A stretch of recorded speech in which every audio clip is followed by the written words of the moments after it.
Good morning all of you. अपन ने कल क्लास में पढ़ा था टीचिंग ऑब्जेक्टिव्स, यानी किसी भी शिक्षण को प्रभावी बनाने के लिए आवश्यक है कि शिक्षक उन उद्देश्यों को निर्धारित करे जो वो प्राप्त करना चाहता है। लेकिन एक बात ये भी है कि उद्देश्य प्राप्त करने के लिए टीचर को कई सारी क्रियाएं करनी पड़ती है और अपने शिक्षण को प्रभावी बनाने के लिए कई सारे मेथड, कई सारे स्किल्स, कई सारी टेक्निक्स को अपनाना पड़ता है। उनमें से एक है टीचिंग एड, यानी ऐसी सहायक सामग्री, चूँकि नाम है कि सहायक सामग्री, यानी कि ज्ञान में वृद्धि करने के लिए सहायता प्रदान करना। सहायक सामग्री का तात्पर्य क्या है कि शिक्षण को प्रभावी बनाने के लिए और ज्ञान को स्थायी बनाने के लिए, ज्ञान को रुचिकर बनाने के लिए शिक्षण में ऐसी सामग्री यूज़ करना जो सहायता प्रदान कर सके।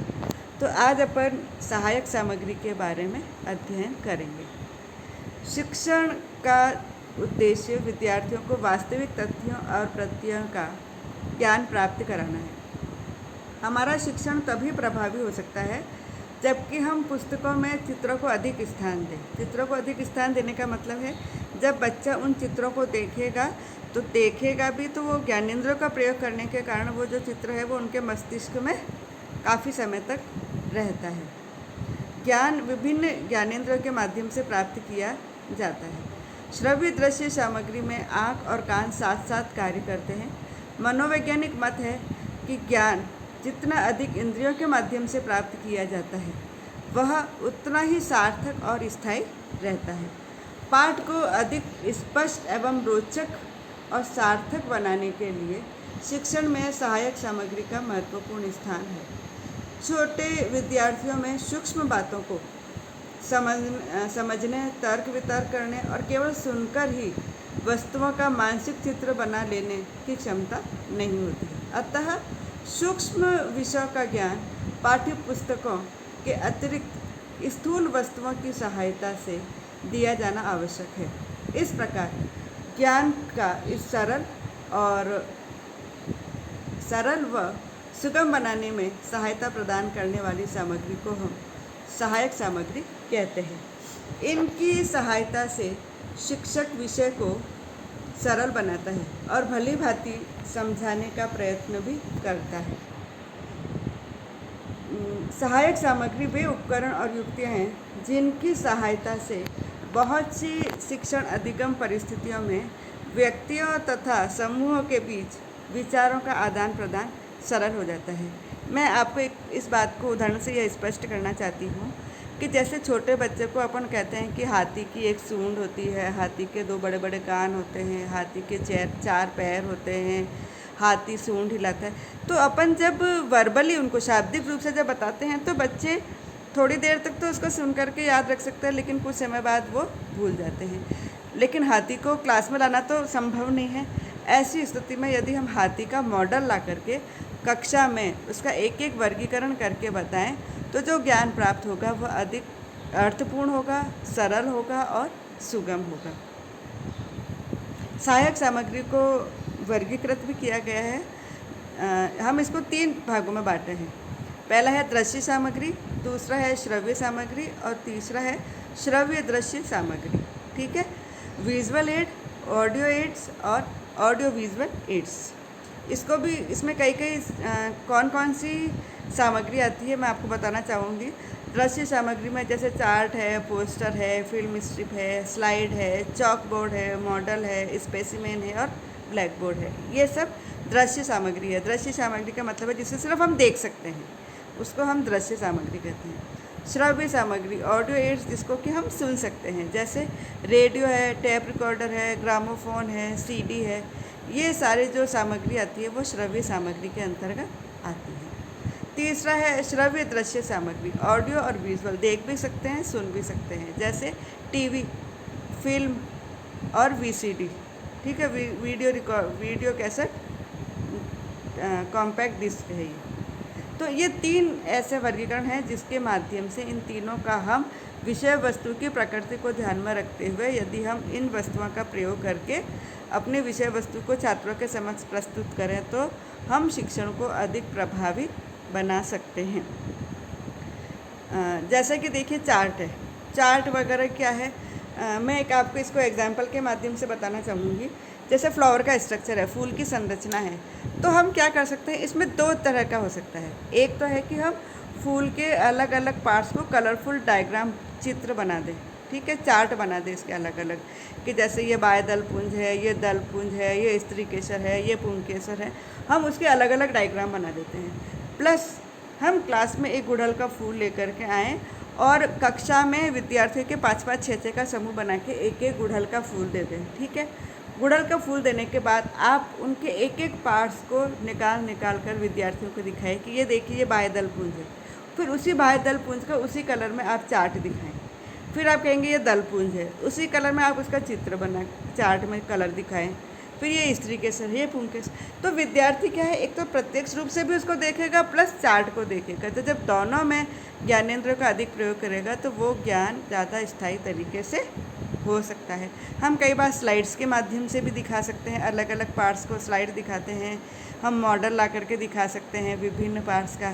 स्पेसिमेन है, जैसे विषैले सांप और विषहीन सांप में क्या अंतर है, तो हम क्या करेंगे, स्पेसिमेंस आते हैं, उन स्पेसिमेंस को ला करके अगर हम दिखाएं तो वो उसको अंतर को अधिक स्पष्ट तरीके से समझ सकते हैं। और ब्लैक बोर्ड तो सबसे महत्वपूर्ण सहायक सामग्री है जो शिक्षण को प्रभावी बनाता है। कक्षा में बिना ब्लैक बोर्ड को के माध्यम से हम शिक्षण को पूर्ण ही नहीं कर सकते। ऐसे ही ऑडियो में हम रेडियो है, रेडियो पर जैसे कृषि से संबंधित है, वाटर सप्लाई से संबंधित है, ऐसे कई सारी बातों को हम रेडियो के माध्यम से सुन सकते हैं। टैप रिकॉर्ड करके ले आओ तो उसके माध्यम से हम बता सकते हैं। तो कहने का तात्पर्य यह है कि अगर हम विभिन्न श्रव्य सामग्री के माध्यम से भी विषय वस्तु को प्रस्तुत करें तो उस विषय वस्तु को प्रभावी बना सकते हैं। और लास्ट में है ऑडियो विजुअल एड, चूँकि इसमें सुन भी सकते हैं, देख भी सकते हैं, तो संपूर्ण ज्ञानेंद्रिय का प्रयोग होने के कारण कई बार हम टीवी पे क्या है, कोई चलते हुए चित्र को देखते हैं और सुनते भी हैं। जैसे पुराने टाइम में दूरदर्शन पे कृषि विज्ञान वगैरह आता था।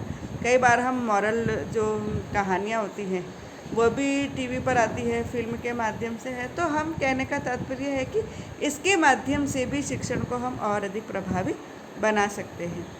अब है सहायक सामग्री का महत्व क्या है। सहायक सामग्री का महत्व देखिए निम्नलिखित है। पहला, स्थायी ज्ञान प्रदान करना, चूँकि मैं बता ही चुकी हूँ, स्थायी रूप से सीखने और समझने में मदद करती है और प्रभावशाली ज्ञान प्राप्त होता है इससे। फिर है छात्राएं सक्रिय रहती है। इसमें विद्यार्थी सक्रिय कैसे रहते हैं, अगर मॉडल है तो हम मॉडल में भी बच्चों को खड़ा करके उनको दिखाते हैं अलग अलग पार्ट्स के माध्यम से, और उनके उपयोग करने से भी विद्यार्थी सक्रिय रहते हैं। तीसरा है प्रत्यक्षीकरण का अनुभव होता है। देखिए जैसे मैंने फ्लावर का स्ट्रक्चर के बारे में बताया था एग्जाम्पल दे करके, जब प्रत्यक्ष अनुभव देते हैं तो उसके माध्यम से भी विद्यार्थी को काफ़ी लंबे समय तक याद रहता है और जो ज्ञान प्राप्त होता है वह अर्थपूर्ण ज्ञान प्राप्त होता है। चौथा है कठिन तथ्यों को समझने में सहायक है। बिल्कुल सही है। हम अगर विभिन्न डायग्रामों के माध्यम से, जैसे मैं बताऊंगी विषैले और विषहीन सांप में क्या अंतर है, जब शाब्दिक रूप से बताऊंगी तो विद्यार्थियों को इतने अच्छे से समझ में नहीं आएगा। यदि मैं स्पेसिमेन ला करके प्रत्यक्ष रूप से उसको दिखाऊं और उनके तथ्यों को समझाऊं कि क्या कारण है तो ये विषैला है और क्या कारण है कि ये विषहीन है, तो हम उनके आधार पर बता सकते हैं।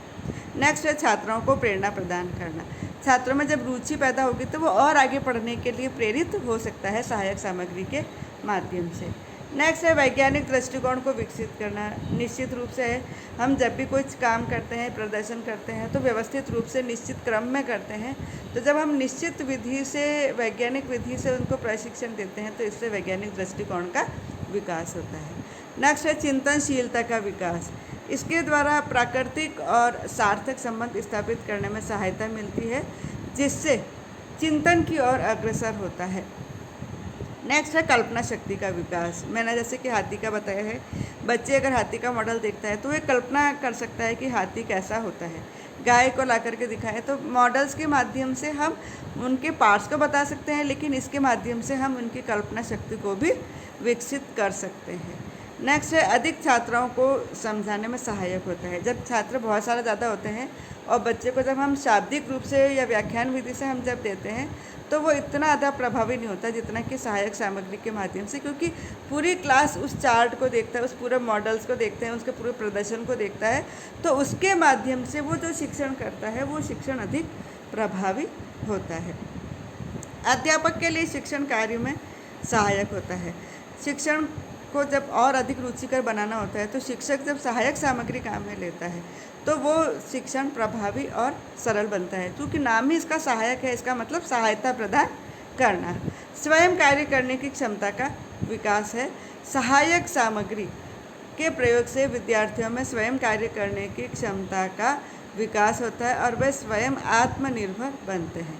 प्रशिक्षण को रोचक बनाने के लिए कक्षा में नीरसता को समाप्त किया जा सकता है। फिल्म है, स्लाइड है, इसको देखने से बच्चों का ध्यान केंद्रित किया जा सकता है, इससे रुचि बढ़ती है। जैसा कि मैं कह ही चुकी हूँ कि जैसे जैसे हम सहायक सामग्री के माध्यम से अपनी विषय वस्तु को प्रस्तुत करते हैं तो इससे विषय वस्तु अर्थपूर्ण तरीके से हम विद्यार्थियों को बता सकते हैं, रोचक तरीके से बता सकते हैं, और जब मॉडल वगैरह बताते हैं तो हम बच्चों का ध्यान भी आकर्षित कर सकते हैं। अतः हम कह सकते हैं कि किसी भी शिक्षण को प्रभावी बनाने के लिए, कोई सा भी सब्जेक्ट हो, उसको प्रभावी बनाने के लिए सहायक सामग्री अति आवश्यक है। लेकिन मैं यह भी कहना चाहूँगी कि ऐसी सहायक सामग्री काम लो जो आवश्यकता हो। जहाँ पर विषय वस्तु को समझाने के लिए सहायक सामग्री की आवश्यकता ही नहीं है तो अनावश्यक रूप से वहाँ पर सहायक सामग्री का प्रयोग नहीं करना चाहिए। विषय वस्तु की प्रकृति को, उसके नेचर को ध्यान में रखते हुए सहायक सामग्री का प्रयोग करना चाहिए ताकि हम अपने शिक्षण के उद्देश्यों को प्राप्त कर सकें।